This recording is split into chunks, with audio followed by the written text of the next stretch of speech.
médico del centro particular en Huancayo le dice de que, bueno, esta es una enfermedad que no se resuelve tan fácilmente y que necesita probablemente más estudios, probablemente una cirugía, y no tenía seguro privado, la señora tenía seguro de salud, entonces le dice que tiene que ir a su centro de salud de adscripción, que es el puesto vuestro, donde ustedes van a estar en 3 años. Y el paciente viene con esos exámenes y le dice, bueno, doctora, ¿y ahora qué voy a hacer? Entonces, ¿cuál es el diagnóstico y el plan de trabajo en este paciente? Diagnóstico. Considere. ¿Podría ser un quiste hidratídico? ¿Quiste hidratídico de dónde? Hepático. Bien, salida de arriba. Ya, puede ser. ¿Algo más? ¿Algo más? Cáncer de dónde? Cerebro. Pero era verdad. Ya, bueno, ¿qué más? Ya, vamos a ponerlo de diagnóstico diferencial. ¿Algo más que se les ocurra? Que piensen que pudiera ser. Y el otro tema, ¿no? Ya, ustedes dicen nada, pues un quiste y tu pato, de repente es un tumor, el hígado y un problema de las estructuras del abdomen. Y la pregunta es: ¿cuál va a ser el plan de trabajo a seguir? ¿Qué le van a decir? Ya me dijeron también en el otro sitio que ya lo que tengo, pero es un tumor grande, pero ¿y ahora qué cosa voy a hacer? Pues vamos a alguien se aventura en hacer algún plan de trabajo. ¿Qué hacemos con el paciente? 3 años. ¿En 3 años ustedes? Pues yo no voy a estar acá bien feliz. Poniendo otro caso mío.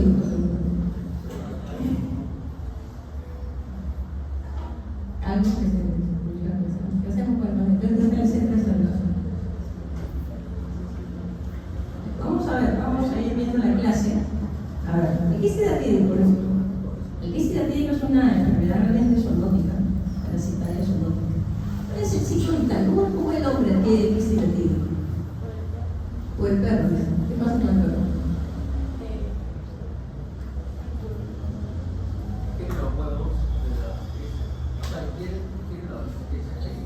¿De quién?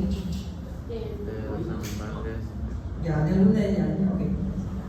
De ganado infectado. De los chanchos, de las cabras. Ya, ¿y qué pasa? ¿Cómo es la historia? ¿Cómo es la historia del Echinococcus granulosus? Es similar al Echinococcus multilocularis, solo que lo que cambia es el puente definitivo, que es el zoo o el coyote. Pero nosotros no tenemos multiloculares, gracias a Dios, tenemos granulosus nada más. En otras latitudes, si van a la literatura anglosajona, seguramente encontrarán multiloculares. En poca cantidad, porque es un tema de ya, ¿qué saben? Ahí tiene la imagen, sea fácil de deducir.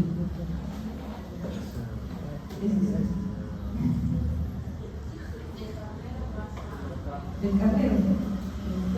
Ya. Lo ven. De la oveja.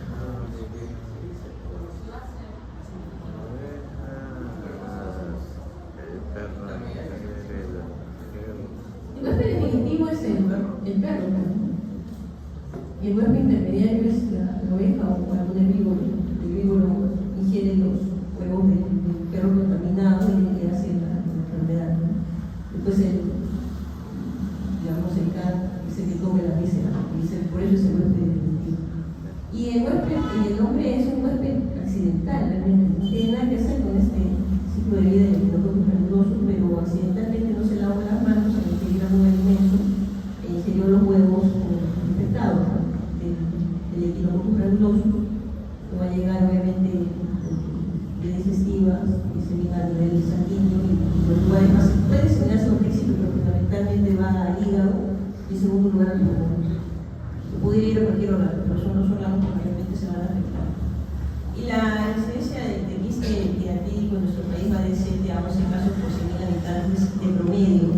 Sin embargo, vamos a ver que somos uno de los centros que estamos con mayor intensidad de quiste hidratídico, junto con África y algunas zonas de Asia, que tiene que ver mucho con el tema de una mala higiene, problema más que todo de salud pública, contaminación por fecal, una higiene sanitaria.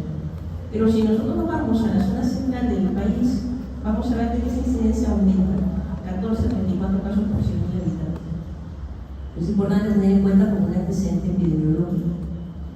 Este atídico va a tener sus paredes, su estructura, ¿vale?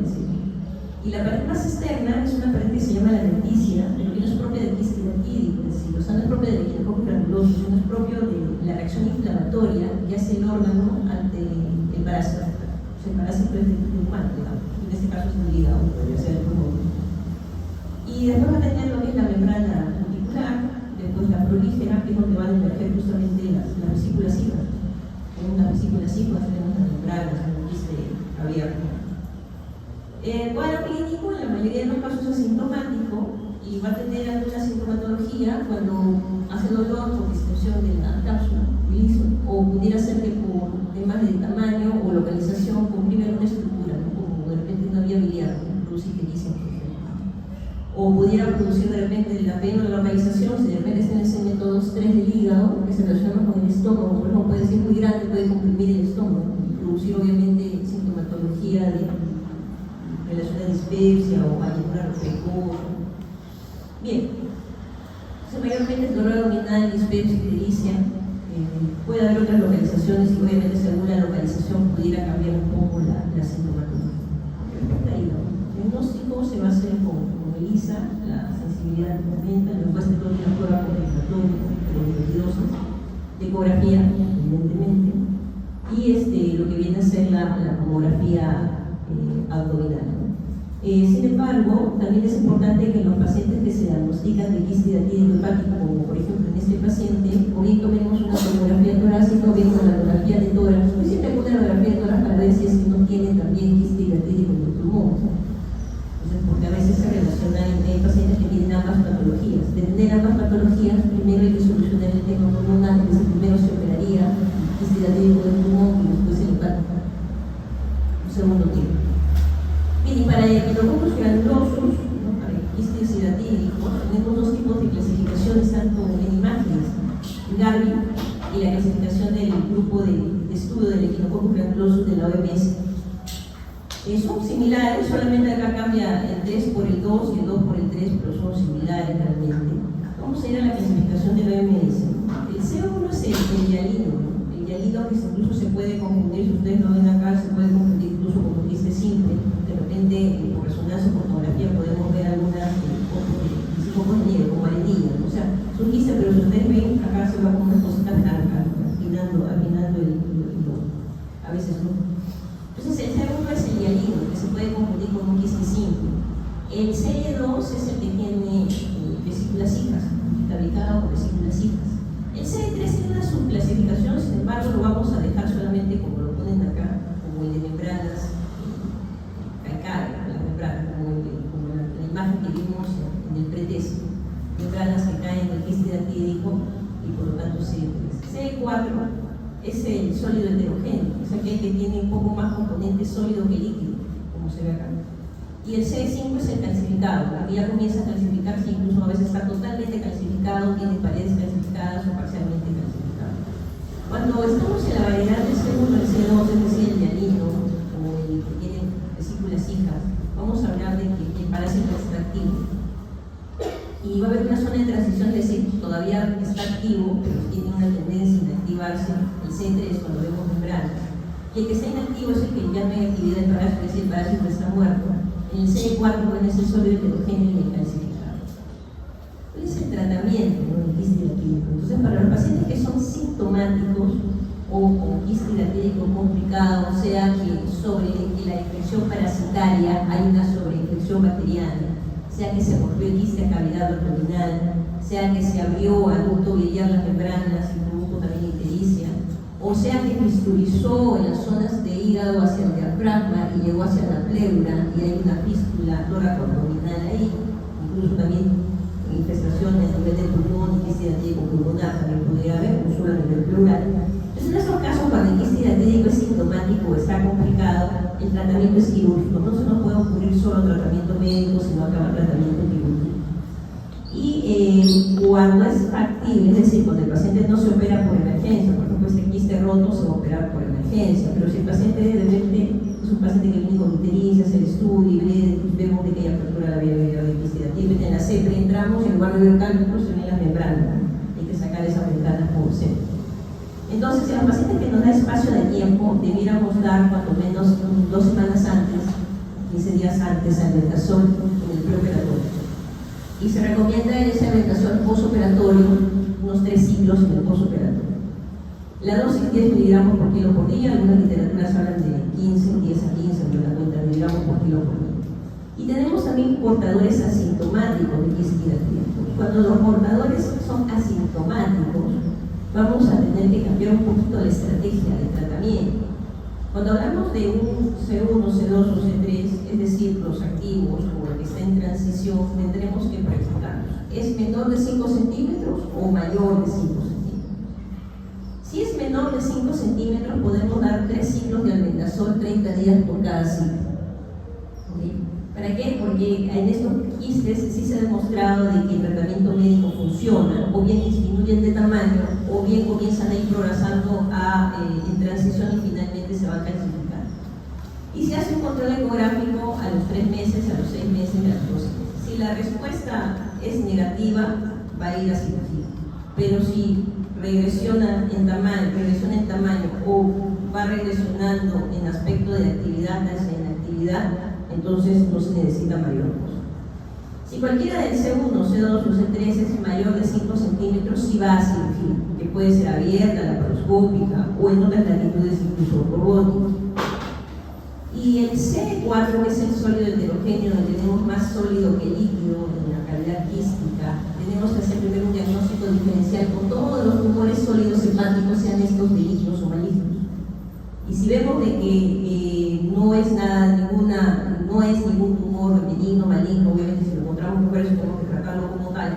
Pero si no hubiera nada de eso, tenemos que evaluar su evolución. Pero no es un tumor hepático benigno, no es un tumor hepático maligno, no, esto es un sólido heterogéneo de quisquidatría. Vemos su evolución. Si su evolución es asintomática, controlamos al año cómo va la lesión y a los 2 años dejamos de descontinuarla, la evaluación del seguimiento. Y la evolución sintomática, cuando sí aparecen síntomas, tenemos que operar. Síntomas más que todo por temas de compresión del quiste. Y cuando es un C5 solamente hacemos un control al año y si vemos que sigue igual no hacemos mayor cosa, ya no amerita ningún tipo de tratamiento, ni médico ni quirúrgico. Las complicaciones de lo hemos comentado, apertura de vías biliares, abscesos, migración pleuropulmonar, migración peritoneal. El tratamiento médico, solamente comentábamos que solamente se hay quistes menores de 5 centímetros y antes y después de la cirugía, cuando es factible hacerlo antes, ¿no? Cuando el tratamiento es selectivo y no quirúrgico de emergencia. En relación al tratamiento quirúrgico, el tratamiento quirúrgico es conservador o radical. El conservador consiste prácticamente en desechar el quiste, como ven acá. Punzar, aspirar, poner una solución escolicida de repente, como es el hipersodio, la oxigenada. Se aspira, se abre, se aspira todo el contenido, se saca todo el contenido y lo que hace es destecharse todo. Quistectomía submural. Y radical consiste en sacar todo el quiste, incluyendo la apéndice, la periquistectomía total. Y el otro tratamiento radical es la resección hepática, que pudiera ser una resección hepática no anatómica, ¿no? Porque no es un tumor maligno para poder ver temas de biología tumoral. En cuanto al desechamiento hepático, se puede hacer abierto, laparoscópico, acá están haciendo de manera abierta. ¿No? Se ve que se colocan algunas casas embebida en solución escolicida como el hipersodio. Una vez que está cubierto, se puede punzar, se aspira, se coloca a veces sustancia escolicida o no, si recibió todo el tratamiento de la albendazol previo a las 2 semanas previas. Se abre, se aspira, siempre tener 2 aspiradores a la mano, se saca todo el contenido de la cavidad quística, que pueden haber membranas, pueden haber vesículas, se deja totalmente limpio el quiste. Se pueden sacar varias cosas, porque son vesículas secas, membranas, o a veces solo membranas. Y posteriormente a ello, cuando se ve eso, se destecha, se saca la parte del quiste, la parte que está arriba, y se hace una prueba de fuga. Estos quistes hidatídicos tienen alguna frecuencia, sobre todo cuando son de más de 10 centímetros, hacer fístulas biliares. Entonces se hace como si estuviera haciendo una colecistectomía, se diseca el conducto cístico, se coloca un catéter en el conducto cístico, se se comprime con alguna pinza en la parte distal de la vía biliar y lo que se hace es destilar agua. Se destila agua o cloruro de sodio, o solución salina o solución agua, creo que es lo que puede decir. Se destila y lo que uno hace es mirar si es que no sale líquido, pelioso por alguno de las paredes del quiste. Primero uno lo ve si es que hay fuga o no, y después uno hace esa prueba y se ve más claramente donde hay zona de fuga y lo que hay que hacer es puntos transficiantes, ¿no? Como lo que ustedes han hecho en técnico operatorio, con algún material absorbible o no absorbible como el PDS o el PLN 1340 todavía. Se destecha todo y se puede dejar algún drenaje. En ese destechamiento, la cavidad residual pueden colocarse el aumento, porque el aumento también va a ayudar a absorber el líquido que va resumando como producto inflamatorio, o también se puede poner drenaje como en la figura que. La otra zona es la periquistectomía total, en este caso que es un poco más, obviamente tiene que ser un centro mucho más avanzado que haga cirugía hepatobiliar para poder sacar todo el quiste, en este caso. Ver si hay fístulas biliares promocionales o el tema de la resección hepática. El primer caso de lo que viene a ser quistectomías parciales o periquistectomías parciales, que es el destechamiento, eso se puede hacer en cualquier hospital, nivel 1, nivel 2, nivel 3, nacional, no hay problema. Cuando ya necesitamos tratamientos radicales como la quistectomía total o la resección hepática, sí tendría que hacerse evidentemente en un hospital donde haya servicio de cirugía HPV, que haya la logística y personal entrenado. Ventajas y desventajas, que el otro se pueda, la quistectomía parcial se puede hacer en cualquier sitio, hospital, con logística no muy avanzada. Sin embargo, el otro sí necesita una logística más avanzada. La ventaja de las resecciones radicales es que la recurrencia es menos del 5%. En el caso de las quistectomías parciales, la recurrencia va, según la literatura, entre un 20 o 35%. Entonces, uno tendría que sobresalir. Se puede hacer cirugía laparoscópica, como ven acá. Hay algunos criterios de exclusión para quistectomía laparoscópica, sobre todo cuando hay cirugías múltiples, cuando hay dilatación de vías biliares, el compromiso de vías biliares es mejor abordarlo por vía abierta. Cuando el quiste está localizado en los segmentos posteriores del hígado, como el segmento 1, caudado, que está pegado a la cava, o el segmento 7, no nos da mucha maniobra en la laparoscópica, por lo tanto es mejor hacerlo abierta. En el Garvey tipo 3, que es el CE2, el que tiene vesículas hijas, mayores de 10 centímetros son varias las vesículas hijas, ¿sabes? Con la laparoscopía, por más que tengamos 2 aspiradores, a veces no nos da abasto para poder controlar todo, y se podría derramar alguno de estos vesículas hijas en la cavidad abdominal, se prefiere mejor cirugía abierta. Cirugía abierta se podemos cubrir con mayor cantidad de gases y todo. Y los quistes intraparenquimatosos, no los superficiales, los que están más adentro del parénquima, en vez de más abajo de 2 o 3 centímetros de profundidad, para poder llegar ahí se hace un poco más difícil por la laparoscopía, entonces se puede hacer con cirugía abierta. Vamos a ver este vídeo.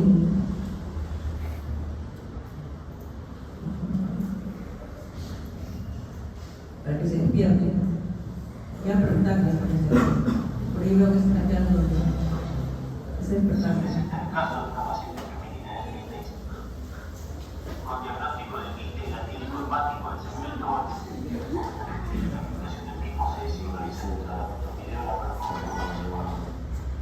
Utilizamos la cavidad abdominal y nos encontramos con un quiste del segmento 8 hepático que emerge a través del mismo, adherido al diafragma y peritoneum parietal anterior. Colocamos el resto de las manos de la obra y comenzamos con la liberación de dicha célula.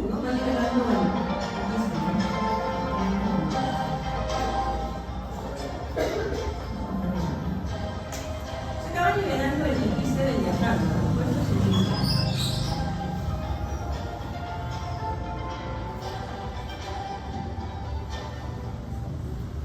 Ya se ponen algunas gasas embebidas en el dispersor, puede ser una bolsa para poner el contenido.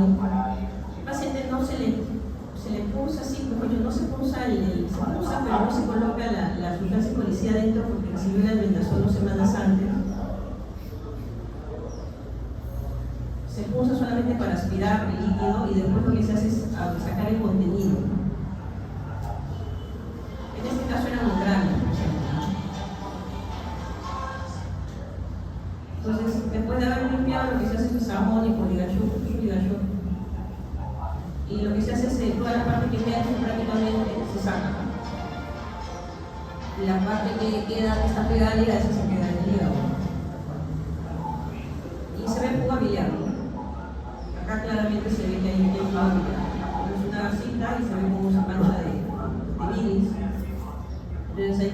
punto transmisiante. Acá lo que hacemos, un punto cístico, se clipa arriba, se coloca un pin y se va a instilar solución fisiológica, pero se va a colocar una pinza acá en la parte distal del coledoque para que por presión vaya hacia arriba el agua.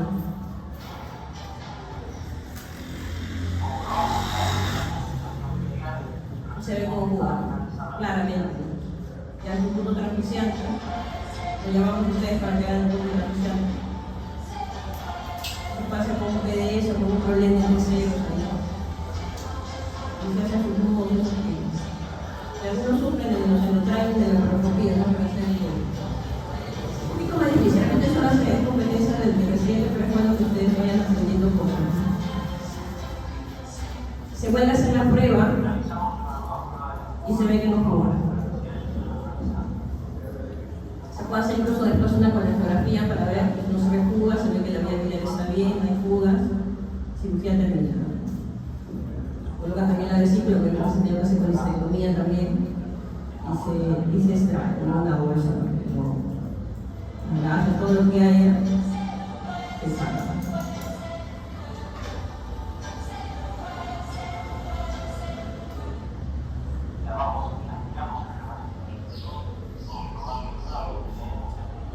Colocar ahí un drenaje tubular, puede ser una anela, como puede ser estos nuevitos que vienen con la perita, como el Leico, Jackson Pratt, que seguramente deben haber visto sus visitas de la práctica. Este es otro, lo que van a hacer es una seccionectomía lateral izquierda por la paroscopía. Todo está en este segmento 2-3, grande y quístico. Como compromete todo el 2-3, un poquito del 2 hasta la justa y un poquito del 2. Entonces también igualmente, no se pasa por cirugía abierta también. Si ustedes ven tanto el quiste previo como este, siempre tiene adherencia, pues es un proceso infeccioso.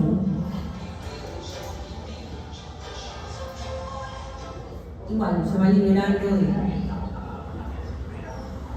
la pared anterior. Está pegado también el ligamento calciforme. Cómo se va liberando. Entonces, lo que viene a ser el hígado izquierdo es el triangular izquierdo y el coronario izquierdo se tiene que liberar. Y posteriormente liberarlo de lo que viene a ser el segmento 4, lo que está adherido, ¿no? Lo que está adherido nada más ahí, pero hay que sacar el 2-3. ¿No? Lo mismo, ¿no? Su querido Diverso. Es una energía bipolar.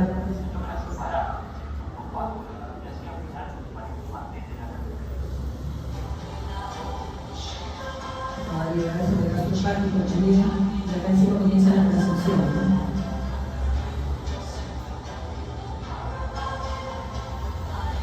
Nos podemos ayudar después de ir haciendo la transición hepática también con esta estructura mecánica, carga blanca, para carga vascular, en lo que viene a ser los pedículos, ¿no?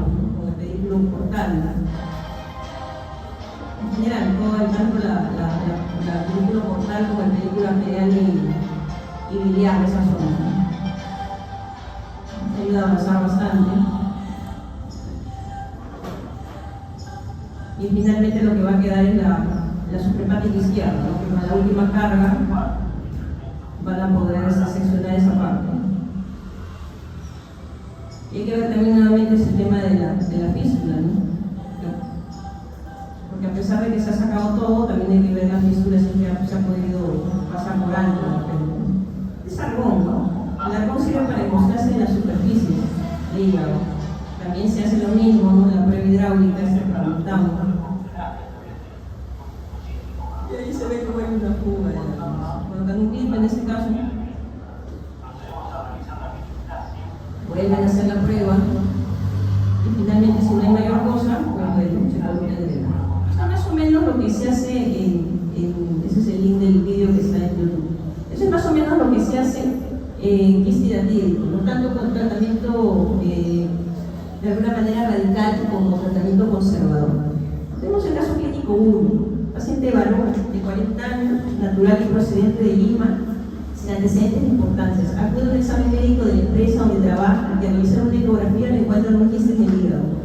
paciente asintomático, ¿no? Vas a tu chequeo y dentro de su chequeo le toman esa ecografía y le encuentran eso. ¿Cuál es el diagnóstico?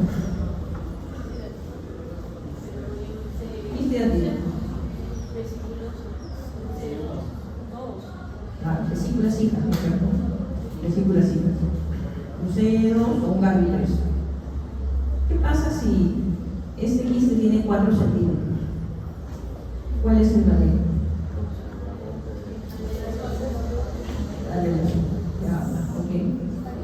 ¿Alguna otra opinión? Albendazol. ¿Todos albendazol? Levanten la mano todo lo que diga albendazol. Muy bien. 6 centímetros. Quirúrgico. Muy bien, dale bien. Voy para atrás. ¿Está bien todos?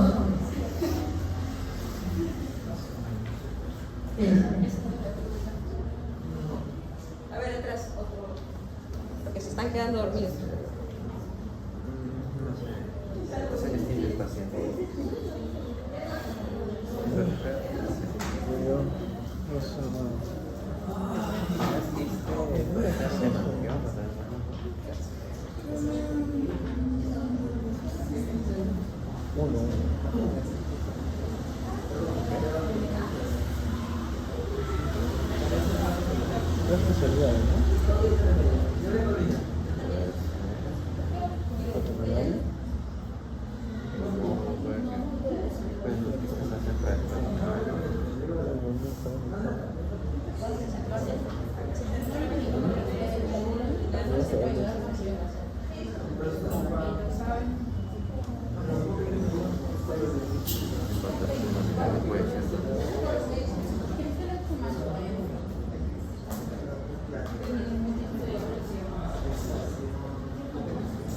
Izquierdo, derecho.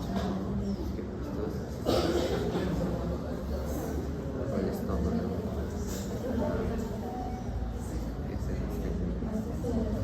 ¿Qué pasó? Hoy estás como con sueño.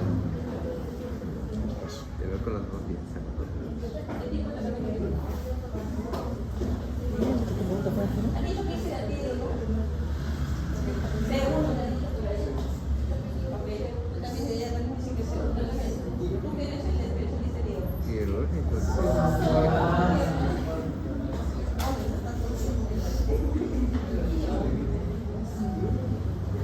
¿Qué tipo de cirugía?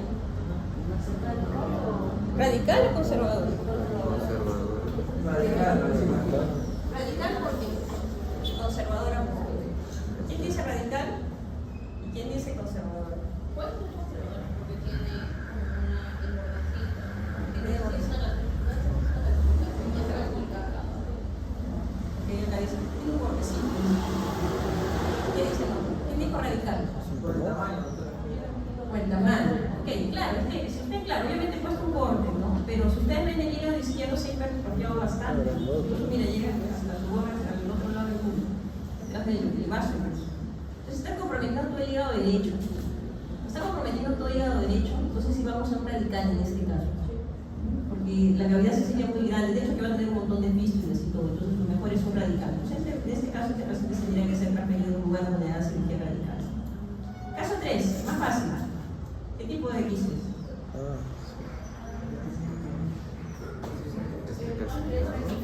Calcificado. Ese es 6. 3 o 5. Sí. 3 le voy a poner. 4. Volvemos a nuestra paciente. Nuestra paciente que comenzamos con la paciente. No, ustedes estaban en ese centro de salud ahí en Tarma. Y la paciente pues viene con su tumor, no sé, porque el doctor de Huancayo le dijo que es un tumor, señora. Tiene que irse a operar, tratar, no sé. Y viene.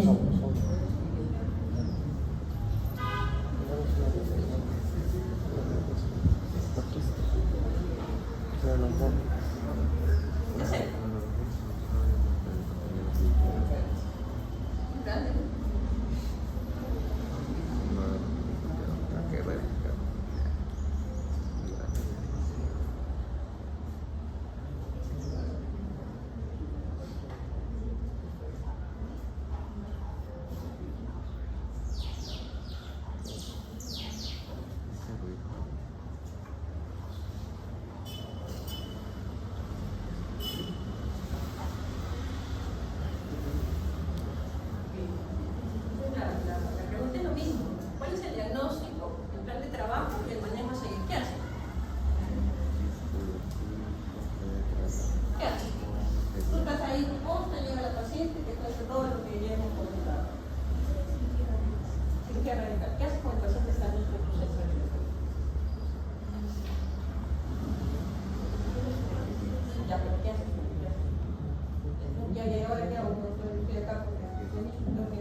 iniciar esta. ¿Cuál es el diagnóstico? ¿Cuál es el diagnóstico?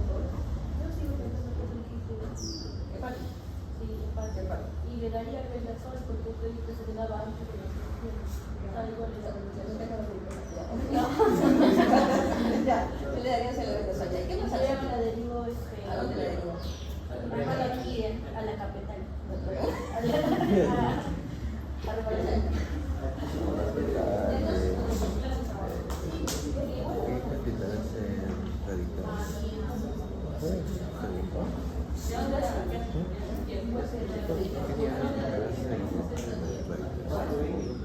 Es importante saber a dónde derivar.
Porque si ustedes lo refieren a un hospital, porque alguna vez a veces me dijeron, no, yo lo derivo porque va a ser este paciente que va a ser acá. Entonces, ¿y qué cosa tiene? No sé, doctora, pero yo lo derivo. Entonces, uno tiene que mandar el diagnóstico y más o menos, no sé que usted no lo va a operar, pero más o menos decir al paciente qué opciones hay y qué alternativas hay para su tipo de cirugía. Obviamente le va a decir seguro allá en el hospital, le van a decir un poco más, pero más o menos para que el paciente más o menos tenga una idea de lo que puede hacer o no. ¿Se puede ir dando manejo para el parásito? Sí se puede, ¿no? Como tratar de prepararlo para la cirugía, sí, no está de mal. De repente pudiéramos ir pidiéndole una placa de tórax al paciente, a propósito que no lo tiene, ¿no? Entonces estoy completando algunas cosas. Acá es evidente que es un quiste diatético porque tiene membranas, vesículas, todo. Pero tenemos que saber a dónde derivarlo, porque si nosotros de repente lo derivamos a un hospital y que pudiera ser el nivel 1 de Tarma, que está más cerca a su casa, pudiera ser que ahí lo vean y se asusten primero, ¿no? Y obviamente lo van a mandar a otro sitio de mayor complejidad. Entonces, en ese interín de tiempo que el paciente demora entre ya de por sí llegar a tu consulta y de ahí derivarlo a otro sitio para que lo deriven, hay todo un tema administrativo que demora la vida aquí en nuestro país, ¿no es cierto? Si llegamos al sitio y encima le dicen que no, perdió su paciente tiempo. En todo eso se fastidia, se molesta, tiene que esperar al otro nivel, que también es un tema administrativo. ¿Qué pasa si en ese interín se cae la paciente y se rompe el quiste? Diseminación del mismo y en algunos casos shock anafiláctico, porque la sustancia que tiene el quiste en algunos pacientes hacen shock anafiláctico con eso, tiene un nivel alergénico muy importante. Que en algunos pudieran pasar no mucho, pero si se disemina, y obviamente diseminar esa enfermedad como un cáncer realmente, a pesar de ser benigno. Entonces hay que tener en cuenta ello, esos factores para justamente dar un diagnóstico más adecuado. Bueno, es un quiste hidratídico, hepático, sí, pero también es intraabdominal y pélvico. Que no solamente porque la defensa va a tener que ir quiste hidratídico, hepático, abdomen pélvico, ¿no? Porque sí es cierto, está el quiste vinculado incluso con su membrana, con vesículas, todo un tema. Ocupa todo el hígado derecho, incluso rechaza la vesícula biliar y continúa, ¿no? Si uno más acá.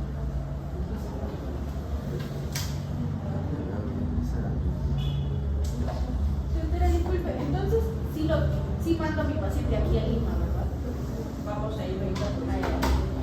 Y acá se ve como hay como un puente y comienza a quedar lo del abdomen pélvico. Aparentemente sí. Pero hay varias cavidades. Aparentemente pareciera que fueron uno, pero hay varias cavidades. Y parece que este se comunica, ¿no? Como un puente hacia la Como un parte. 8, ¿no, doctora? Ah, sí, como un 8. Bien, lo que vimos en sala de operaciones en nuestro hospital, en relación a eso habría que ver en relación a dónde derivarlo. Sí, podría ser el Ramiro Preale, que tiene experiencia en quiste hidratídico. No sé qué tanta en temas de resecciones sepal también la tienen, pero a veces ellos nos mandan sus complicaciones a nosotros. Entonces no sabría decirles si exactamente pudiera ir ahí o no. Creo que con patologías un poquito más benévolas de repente podría ir ahí, ¿no? Pero con este que es un poquito más complejo sí debería de ser derivado a un centro nacional, pero en Lima, ¿no? O sea, no sé, por lo que corresponda, al MENAR o Rivadavia, ¿no? Dependiendo a donde corresponda la red de Huancayo. Bien, entonces bueno, lo que vimos cuando obviamente tuvimos que hacer una decisión supermediana, infraumbilical grande, ustedes ven aquí este bien grande, realmente no se podía movilizar, tuvimos que abrirlo, tirarlo, sacarle todas las secreciones que había, todo lo membrana, la vesícula, todo había. Este es el quiste, esta es la vesícula, el hígado, el puente ese que decíamos. Terminamos con una hepatectomía derecha, ¿no? Con toda la resección quística abdominopélvica, la colecistectomía, porque tuvimos que hacer obviamente la prueba igualmente de hidráulica, ¿no? Para ver si hay fístulas o no. Este es nuestro residente, mira, estaba feliz con su contenido quístico. La mitad de eso, o sea, realmente salió más de eso, realmente. Buscamos las fístulas, bueno, esto es una foto de la cirugía previa, pero sí buscamos las fístulas igual solo para cirugía abierta. Vieron bastantes fístulas realmente, tuvimos que cerrar varias fístulas, estos somos el equipo, hacemos nuestro residente feliz. Este residente no era de nosotros, era de los del baño, que iban a votar con nosotros. Y yo sí, interna y un R1 que estuvo. Interesante fue la situación.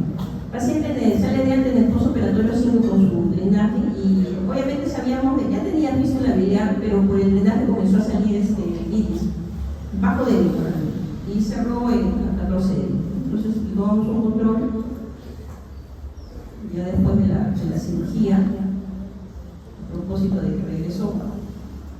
Las fístulas biliares, si uno logra controlarlas, pudiera, como son tantas, pudiera ser pero de bajo débil. Y ustedes ven, ya no solamente tiene hígado izquierdo, ya no tiene la cavidad quística, está enorme.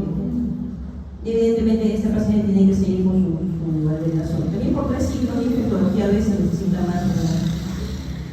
En todas no tenía nada. Y es importante también el otro consejo que se le tiene que dar al paciente y a la familia, de que si ella se ha contaminado, probablemente el quiste digo que es 1 centímetro al año. Tenía como más entre el hígado y el quiste tendría como 50 centímetros. Probablemente ella en la niñez se contagió. Entonces es importante decirle a la familia ese entorno que ha tenido que pudiera tener las mismas costumbres y el mismo agente, no el mismo perro que ha tenido que estar ahí. Ya se habrá muerto el perro. Entonces tenemos que decirle a la familia que se haga un control ecográfico y radiografía de tórax, porque si hubiera algún quiste debe estar más pequeño, y si está más pequeño de repente sí lo pueden solucionar en un hospital nivel 1, por ejemplo. O de repente no necesita cirugía y de repente necesita tratamiento solamente con el albendazol. Entonces hay que tener en cuenta eso para ver, aconsejar a la familia más allá de la especialidad que sigamos. Preguntas, dudas, comentarios en relación a qué sea típico. Sí.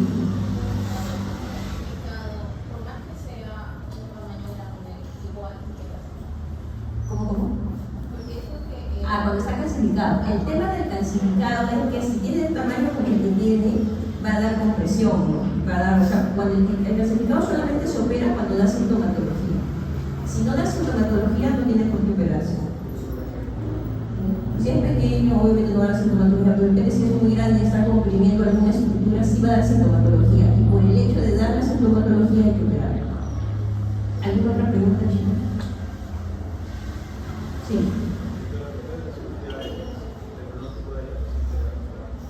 Claro, el pronóstico sí, porque lo han curado al paciente. Ya no, o sea, posibilidad de recurrencia puede existir, pero como es radical el tratamiento, poco probable que recurra. No nada es absoluto en la vida, ni en medicina ni en la vida, las cosas son absolutas, pero tiene menor probabilidad de hacer alguna recurrencia. Lo que sí hay que procurar, y obviamente se le explica al paciente cómo es que lo adquirió, para que obviamente pues, ella después deje esas prácticas, o sea, hay que lavarse las manos pues, antes de comer, etcétera, etcétera. Para que no se vuelva a reinfectar por ello. Pero si no, no tendría por qué. Que sería diferente de que si el paciente lo referimos a otro lugar, el paciente se cae, se rompe el quiste, se muere por choque anafiláctico, o si no hace choque anafiláctico, de repente sobrevive, pero ahí diseminas todos los quistes en todo el peritoneo, en toda la cavidad, y el paciente va va a comenzar a tener, así como que si fueran metástasis, como varios quistes en todos sitios. Y esa enfermedad es bien difícil de tratar. Le das albendazol, a veces hay que operar al paciente, bueno, en el contexto del quiste gordo se tiene que operar de todas maneras, pero ya no es lo mismo, porque ya no le das la opción en ese momento, ya no le vas a hacer una traqueotomía derecha. Lo tendrías que hacer solamente sacar todo lo que puedas del quiste y todo el resto de la parte abdominal, pero ahí sí lo metas posibilidad de recurrencia, de fístula biliar, etc. Y después se forman varias cavidades, varios quistes en el tiempo, hay que seguir, ese paciente siempre está siguiendo. Y dependiendo de dónde haya el quiste más grande, sacarlo, ¿no? Porque sí se forma como milla prácticamente. Y es bien difícil de tratar eso. Entonces, por eso es importante tener en cuenta esas consideraciones. ¿Alguna otra pregunta, chicos? Antes de continuar. Bien, continuamos entonces.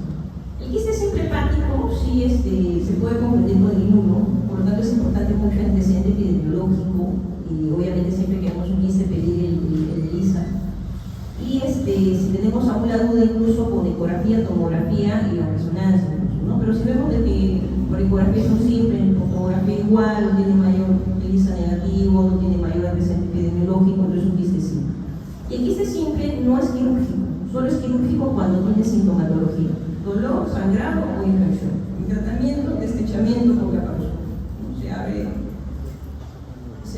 Se abre el quiste, se aspira y se saca solamente el destechamiento, el techo prácticamente del quiste.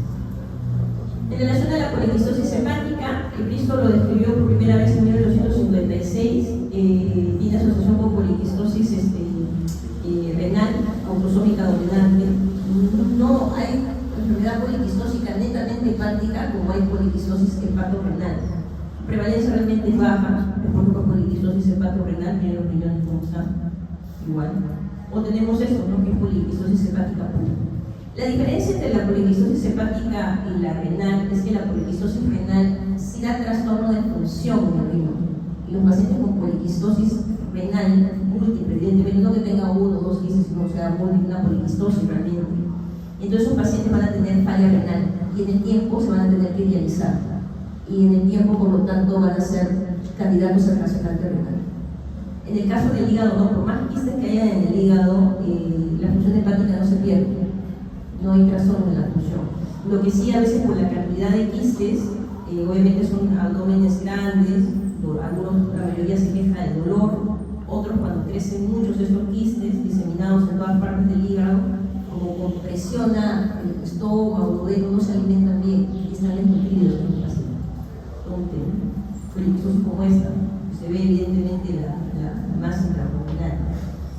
En la gran mayoría de casos son asintomáticos, ¿no? Excepcionalmente vamos a tener poliquistosis hepática con cierta sintomatología como esta. Y van a ver, los síntomas van a ser derivados de la zona donde compriman. Así como el GARDI o la clasificación de quinococos granulosos, a mí me va a tener la clasificación de hígado para poliquistosis hepática, donde el tipo 1 son quistes grandes de 7-10 centímetros, pero vemos grandes áreas de parénquima hepática. Tenemos el tipo 2 que ya es de 5 a 7 centímetros, ¿cómo se llama? Todavía queda parénquima.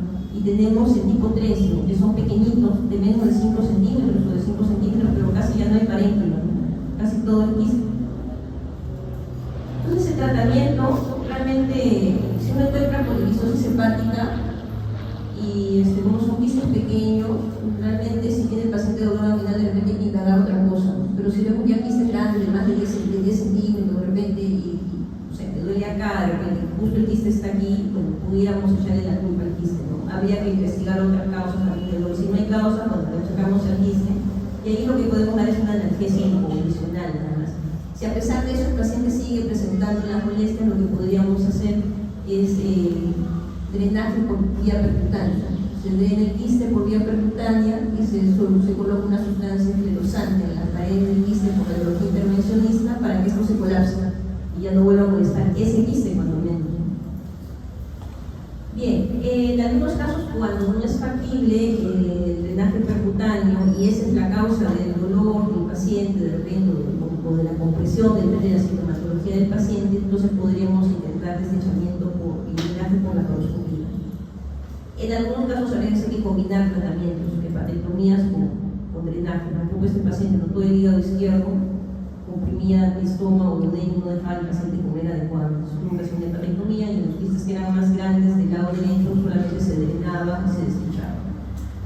Trasplante hepático solo en IgO tipo 3, solo si por la compresión misma de los quistes el paciente tiene hipertensión portal, hay afectación grave de la calidad de vida, esto que les comento de la desnutrición importante del paciente, y pudiera ir combinado con trasplantes renales, el trasplante hepato-renal, cuando obviamente cumple estos criterios, ¿no? Y obviamente el paciente esté en diálisis o en prediálisis con un paciente con poliquistosis renal. Primero se hace el trasplante hepático y en ese mismo acto se hace el trasplante renal. Bien, tumores hepáticos benignos. En relación a los tumores hepáticos benignos, vamos a tener de tipos epiteliales, mesenquimales, tumor. Vamos a hablar algunos de lo que vienen a ser los adenomas hepatocelulares. Y vamos a hablar de los hemangiomas también, y dentro de los pseudotumores, la hiperplasia nodular focal. Cuando hablamos de tumores hepáticos benignos, si queremos tener una referencia bibliográfica, que es la que ustedes deben haber leído en sus lecturas obligatorias, nos vamos justamente a las guías europeas del manejo de tumores hepáticos. Obviamente una serie de una gran cantidad de especialistas, comandados por el profesor Massi en el Hospital de San Rafael en Milán y el profesor Fornell en el Clínic de Barcelona, son los que justamente comandaron la realización de la guía clínica. Que si bien es cierto, desde hace más o menos 8 años, pero todavía tiene vigencia, realmente es la que más o menos ordena todo. El hemangioma hepático. El hemangioma hepático es la lesión tumoral benigna hepática más frecuente y está más frecuente, es ligeramente más frecuente en las mujeres entre los 30 y 50 años. La gran mayoría son pequeños y solitarios, de menos de 4 centímetros, 3 centímetros. A veces son hallazgos que no tienen nada que hacer con la sintomatología que pudiera tener el paciente. La mayoría son de diagnóstico incidental y algunos sí pueden crecer hasta los 20 centímetros o más, ¿no? Pero son los excepcionales.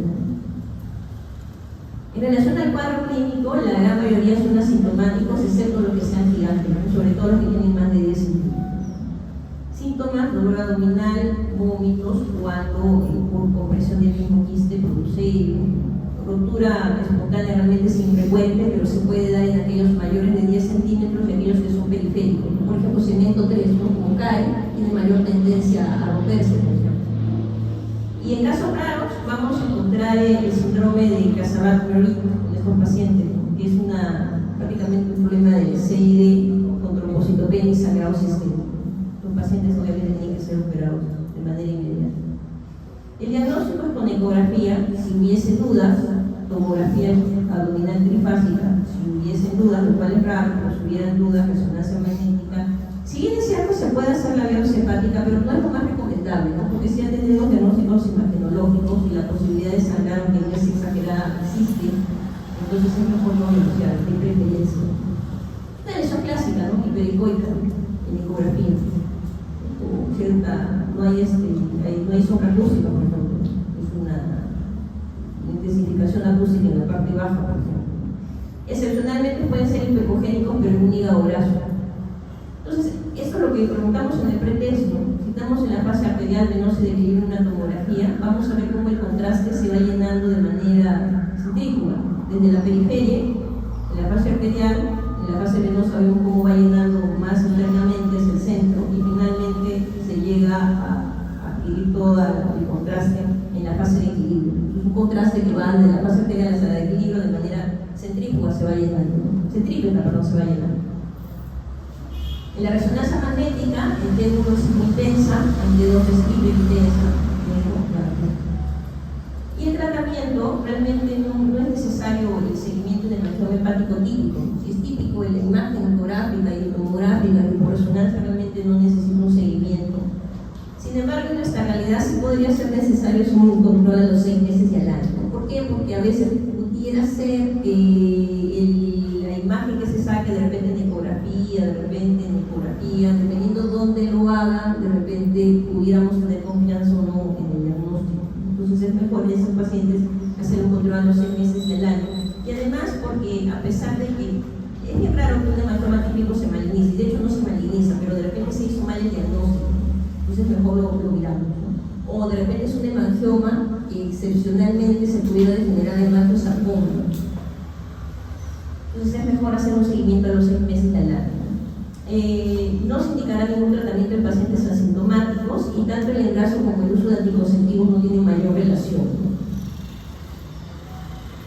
Bien, cuando lo decimos este paciente tiene que ir a tratamiento quirúrgico y tenemos que referirlo a un centro especializado en cirugía HPV, cuando existe el síndrome de Casabarrevich, que incluye que existe la prolongación del CID, leucopenia sangrada, cuando las lesiones aumentan, le toman el control y a los 6 meses ha crecido más del 25% de su diámetro total. Entonces, crecimiento rápido, de repente el diagnóstico juega, de repente no el diagnóstico que es un hemangioma, o si lo es, habría que ver por qué está creciendo tanto, y hay mayor riesgo de ruptura.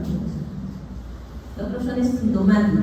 Si está sintomático por compresión, también tenemos que referirlo al tratamiento quirúrgico, y si existiera algún factor de riesgo, lo que comentamos, mayor de 10 centímetros, que son los que mayormente se pudieran tener tendencia a romper, si la localización es superficial, que también tiene la tendencia a rotura. Si el paciente tiene algún tratamiento antitrombótico o hormonal prolongado, igualmente, porque van a tener tendencias de sangrado. Y dependiendo mucho de la profesión del paciente y los factores sociales. Cuando hablo de eso me refiero que no es lo mismo un paciente que de repente usted le diagnostique, de repente la hemangioma hepática no tiene 10 centímetros, tiene 9 centímetros. Pero no es lo mismo un paciente que vive aquí, que de repente su ocupación es, a ver, se me ocurre, trabaja en alguna oficina, trabajo en escritorio, que de repente aquel paciente que es futbolista, o aquel paciente que es deportista, o aquel paciente que hace lucha libre, o aquel paciente que trabaja en construcción civil, por ejemplo.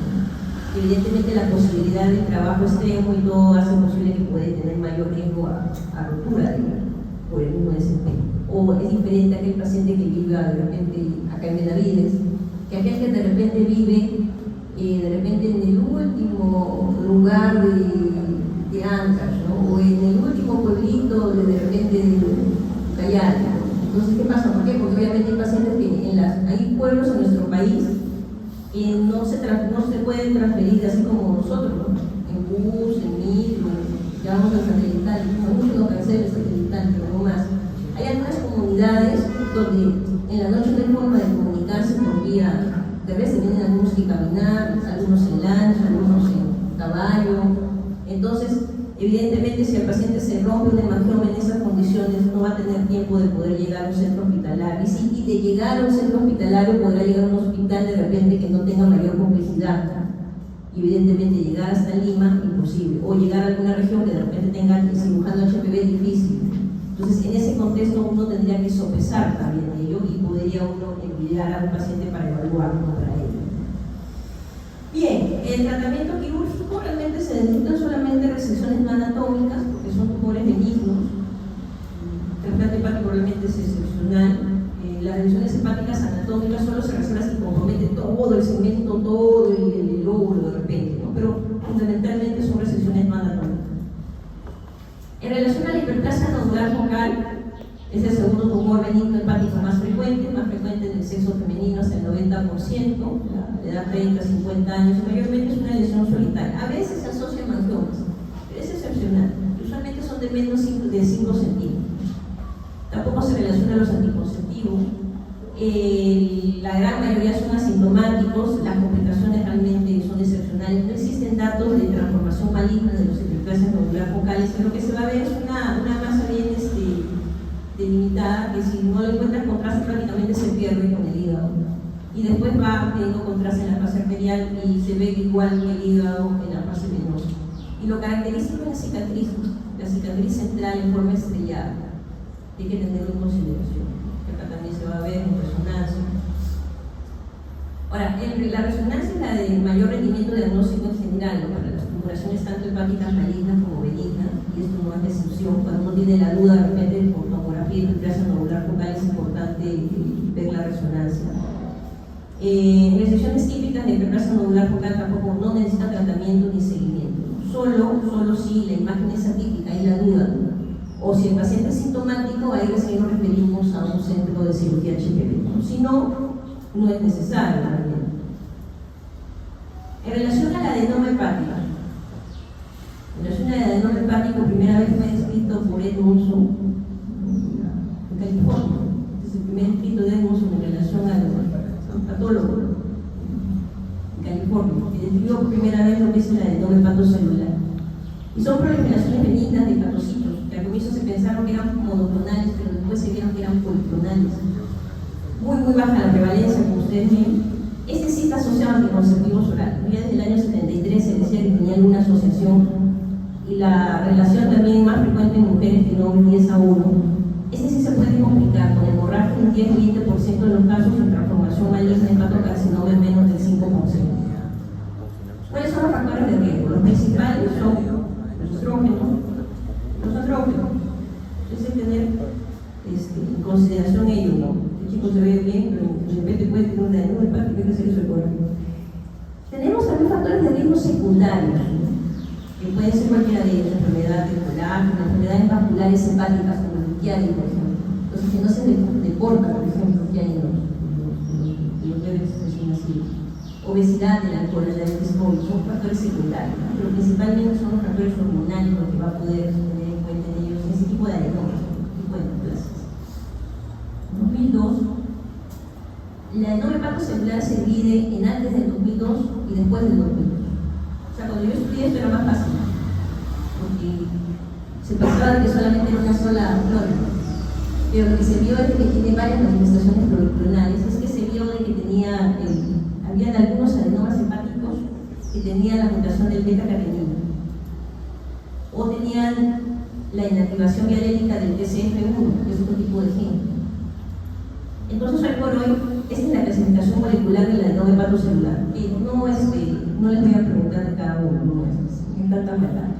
Pero sí es importante que ustedes conozcan de que hoy por hoy la adenoma hepatocelular tiene diferentes variaciones moleculares o diferentes mutaciones genéticas moleculares, tiene, es decir, una clasificación molecular que está relacionada en algunos de los casos con factores de riesgo en la presentación clínica, y está relacionada igualmente con un subtipo de histología. Y además de ello, lo que sí es importante que deben recordar en ello es que el tipo, son diferentes tipos, ¿no? Como el HNF1, el de la beta-catenina, el inflamatorio, el sonigelios o el especificable, que todavía no se sabe cuál es su orientación exacta, ¿no? Pero son adenomas hepatocelulares, pero no son parte de ninguno de los subtipos. Lo que sí tienen que tener claro en este cuadro es que lo que están asociados al gen de la beta-catenina, estos se van a dar mayormente en hombres, jóvenes y transformación maligna. ¿Okay? Y el que tiene el Sonic Gel, estos van a ir mayormente relacionados a sangrado y a pacientes obesos. Entonces hay que tener en cuenta, porque justamente son las complicaciones que tienen, o el tema de la malignidad, o el tema, o sea, de degeneración maligna, o el tema del sangrado. El diagnóstico realmente la gran mayoría son asintomáticos, como todas estas neoplasias. Excepcionalmente va a haber hemorragia, sangrado de estos tumorcitos de más de 5 centímetros. La transformación maligna mayormente se da en los de más de 5 centímetros, pero no siempre, porque en los varones el 50% están relacionados a las beta-cateninas. Entonces, puede ser que un tumor de menos de 5 centímetros en hombre pudiera tener relación a degeneración maligna. En mujer sí se ve más relacionado a tumor de más de 5 centímetros según los estudios. Eso a tener en cuenta. Las enzimas hepáticas son normales, los marcadores tumorales no nos sirven en ese tipo de patógenos. Diagnóstico diferencial hay que hacerlo con el trasplante neuronal focal y con el hepatocarcinoma bien diferenciado.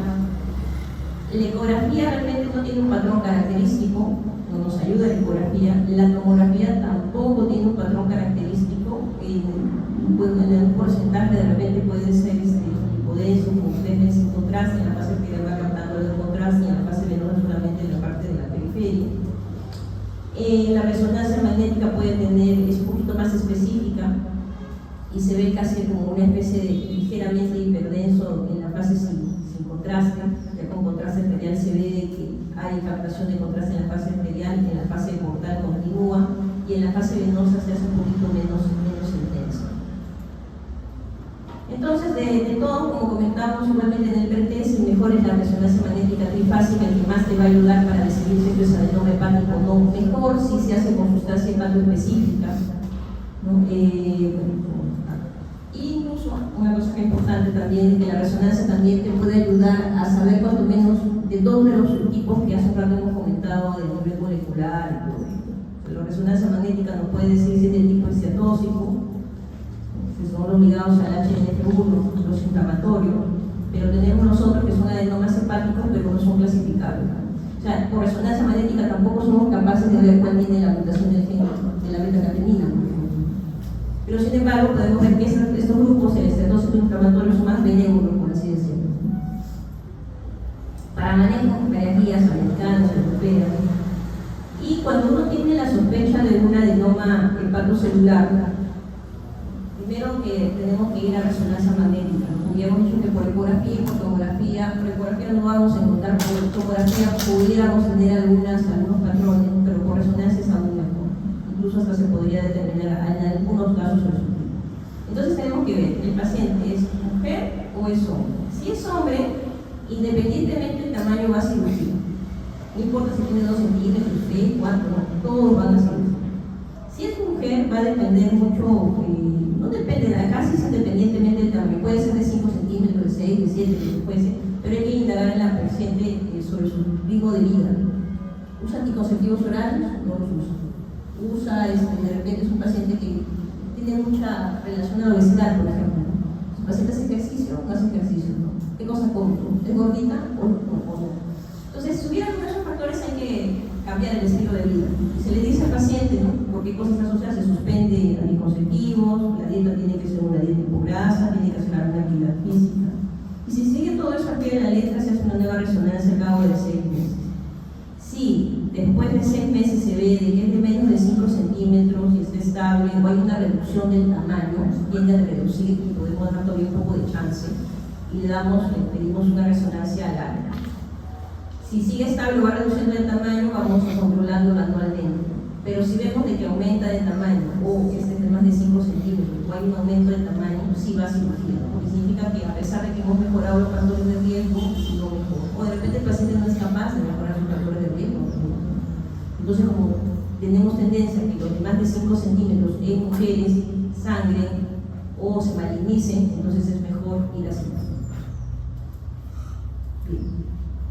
Vamos al absceso hepático, nos queda poco tiempo. No sé si hasta ahí tienen alguna pregunta. ¿No? Ok, vamos al absceso hepático. Bien, los tipos de abscesos son bacterianos, amibianos, fúngicos, mayormente son los bacterianos y los de amebas, glutamina y fúngicos. Y lo importante cuando uno encuentra un absceso hepático es no solamente quedarse con el diagnóstico de absceso hepático, sino encontrar la causa, porque la gran mayoría de ellos tienen una causa, y si no encontramos la causa y no tratamos la causa, el absceso hepático va a continuar.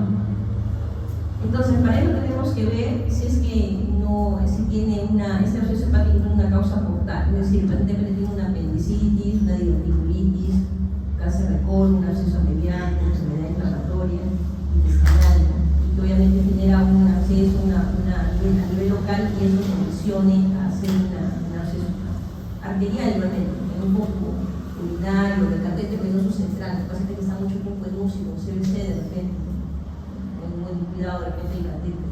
Endocarditis también, por vía arterial también se puede ir a hacer absceso hepático. Problemas biliares, obstrucción de la vía biliar. Obstrucción de la vía biliar también va a condicionar, sea por lo que fuese, ¿no?, tumores periapulares, coleocolitiasis, síndrome de Willis, lo que fuese, que obstruya la vía biliar, también hay la posibilidad de que haga absceso hepático. Por lo tanto, hay que solucionar ambas cosas. Complicaciones de cirugía, que te dice una derivación, dice un síndrome de Willis y dice una derivación biodigestiva, y de repente después se enlosó eso, por lo tanto, causa de obstrucción, igualmente, como complicación quirúrgica puede haber un absceso hepático. O lesiones ya preexistentes que se infecten, ¿no? De repente la vesícula aguda, no se trata a tiempo y comienza a ser abscesos pericolecísticos y finalmente absceso hepático, por ejemplo. Bien. O en algunos casos no se encuentra la causa, como los criptogénicos. Es importante tener en cuenta ello porque si no solucionamos la causa, no solucionaremos la consecuencia. El biógeno, la flora realmente es mixta, el bacteriano, hay bacterias aerobias, anaerobias, cualquiera. Dependiendo, vamos a enfocarnos mucho dependiendo de qué sospechemos. Por si de repente sospechemos de que es una enfermedad diverticular, una enfermedad diverticular complicada, de repente localizada como un pulmón, por así decirlo, entonces vamos a ver más gram negativos de anaerobios. Pero si de repente la infección es por catete venoso central, estaremos hablando más de estafilococo probablemente. Entonces, de acuerdo más o menos a lo que nos encontremos como causa, tenemos que dar la cobertura antibiótica. Y los abscesos amebianos, Están dados principalmente por la enfermedad histolítica, el 80% se localiza en el lóbulo derecho y va para viajeros de zonas tropicales o subtropicales. Esto cuando vean de viajes es mayormente cuando se ve la literatura anglosajona. O sea, cuando ellos viajan al trópico de Latinoamérica, cuando se contaminan. En nuestros países sí lo tenemos en varias partes de la costa, incluso de la selva. Muchos temas de abscesos, sobre todo más en la selva.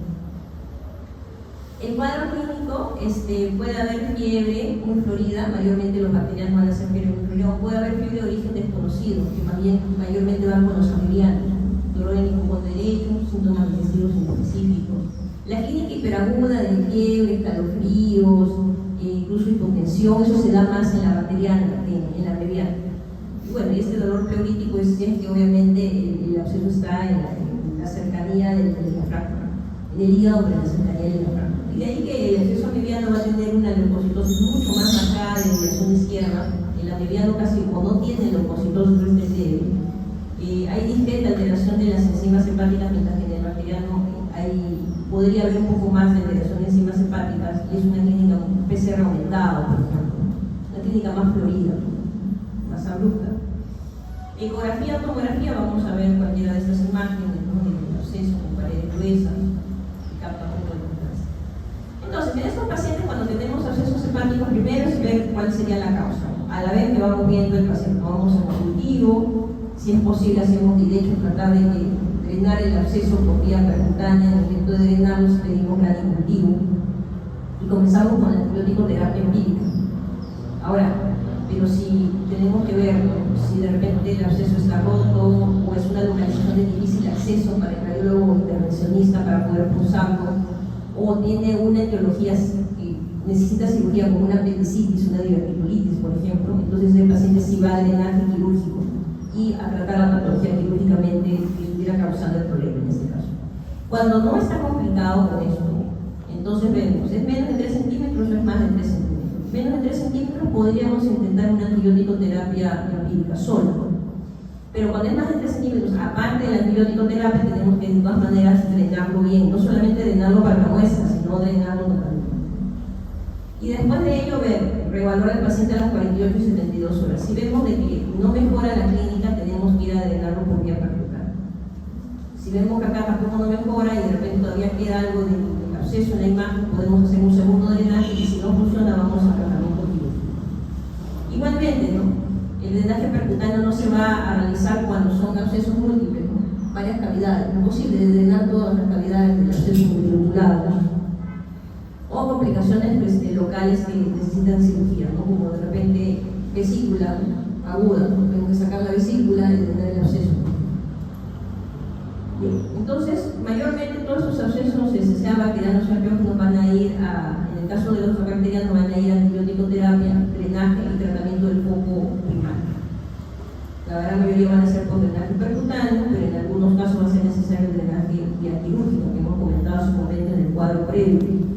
Y en el absceso amebiano, el tratamiento va a ser con metronidazol de 750 cada 8 horas por 10 días, y luego para limpiar, obviamente, botar la ameba que está en el intestino y queda libre unos 20 días para cerrar. Bien, chicos, hoy esta última clase que tenemos con ustedes, ya se está acabando el curso, estamos tristes todos, se está acabando el curso. Entonces solamente les puedo decir un último consejo realmente a todos ustedes. Más allá que ustedes, doctora, muy difícil, pues el examen no está difícil, el examen es difícil para el que no estudie. Es importante, ¿no? La educación es el arma más poderosa que usted puede usar para cambiar el mundo, si lo quiere cambiar. No cambiar todo el mundo, no como Pinky Cerebro, pero sí cambiar el lugar donde usted tiene la oportunidad de desarrollarse como médico. El conocimiento realmente es poder y aproveche cada oportunidad para aprender algo nuevo. Nuestro objetivo es que nuestros pacientes y sus familias estén más sanos y felices. Es una foto de hace ya unos años, hace 8 años más o menos. Comparto esta experiencia.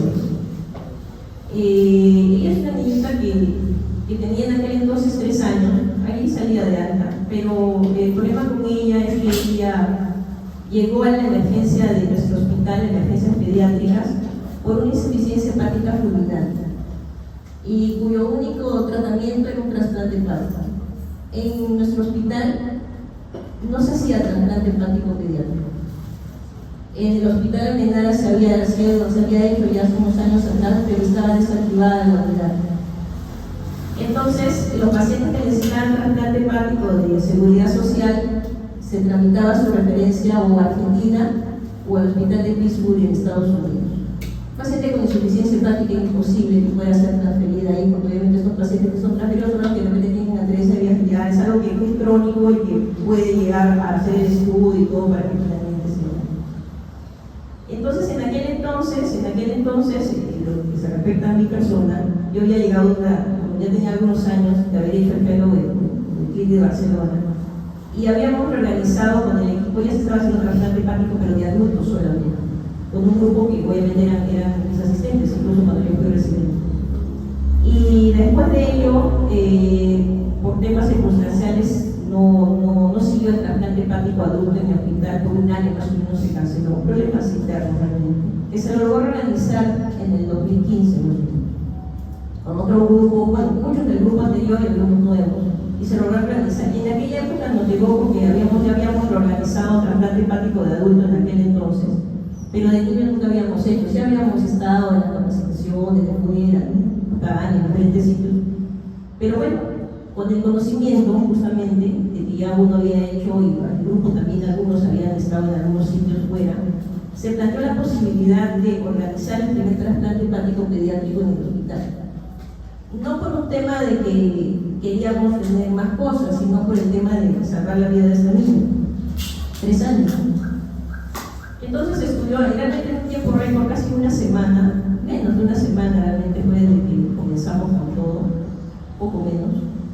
Comenzamos con el estudio de los padres, él tenía el hígado extentóxico y no.